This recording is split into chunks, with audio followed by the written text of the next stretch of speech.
CFL Combine one-on-one with Calgary Stampeders head coach and general manager Dave Dickenson. Dave, big transition this season for the Stampeders. Jake Maier taking over as your starting quarterback. Obviously, you're very invested in him and his future, but was there any discussion about adding a veteran backup during free agency? Well, we're always looking for good players. You know, you have to fit it into your team and your salary structure, and you're always trying to build from within as well. So I think quarterbacks, obviously, you want to get guys that can win football games for you. I like having some guys with maybe different skill sets.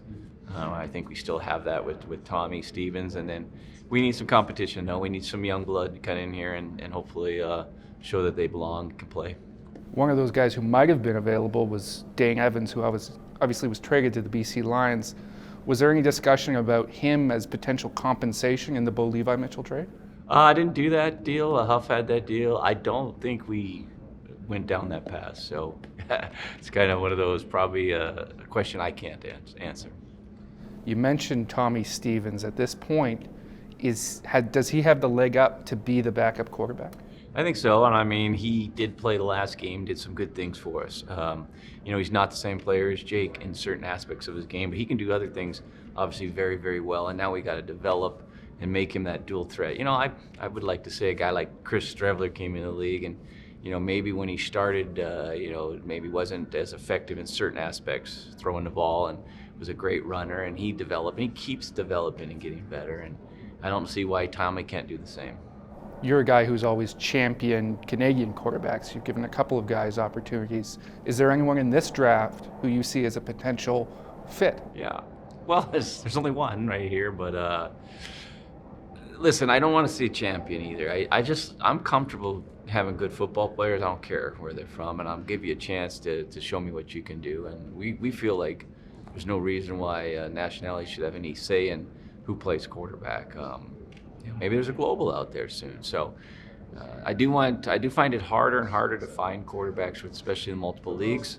But I think there's going to be some college kids that decide, hey, I don't get the NFL chance. Let's go see what we can do in Canada. And we've got our eyes out on a few of those guys. You mentioned only one is here at the Combine this week. Would you have liked to see more Canadian kids in this draft get the opportunity? I don't know. I'm going to let them handle that. I don't know if he was offered or not, but I remember like Mason Nives wasn't at the Combine, and he was a draft eligible, and I had him in camp at our quarterback deal where we have the young kids come in, and obviously he showed he can play, and obviously Sass was going to sign him, but he decided to move on. So I don't know the details, but I'd like to see as many draft eligible kids here, and so that we feel confident we get a chance to look at him, and they also feel confident they can showcase their skills.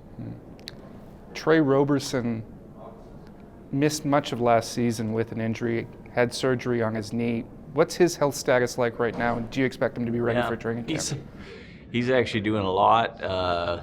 So we have a program where we play basketball games against some schools, and he played the first game, and I had him at my football camps. I got the Dickenson Passing Academy, and he was running with those kids and having a great time. Part of me was like, ease off a little, Tre. It's just January, so should be good to go. And he's still obviously, anytime you get a certain age and you've had multiple injuries, you start wondering, but we need him. We need him to play back to that standard, and hopefully he can stay healthy for 18.